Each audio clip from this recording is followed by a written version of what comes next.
করেন? Joint video, Farakka. সপ্তাহের শেষে ফেরেন? হ্যাঁ, ওই রকমই আর কি। পরিবার?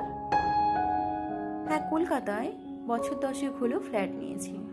বাহ, বাবা মায়ের সঙ্গে? না, শুধু মা আছেন, বাবা মারা গিয়েছেন। একসঙ্গে থাকেন? মা আমার কাছে থাকে না। বৃদ্ধাশ্রমে? মুখ দেখেই বুঝতে পেরেছি। গড়িয়াতে আমার একটা হোম আছে, বড় বড় অফিসারের মা ওখানে থাকে। আপনার মাকে আমাদের হোমে নিয়ে আসুন, উনি ভালো থাকবেন। না, আমি মায়ের অযত্ন হবে না, ভালো ডিসকাউন্টের ব্যবস্থাও আছে। আপনি ভুল করছেন। মা আমার কাছে থাকে না, আমি মায়ের কাছে থাকি।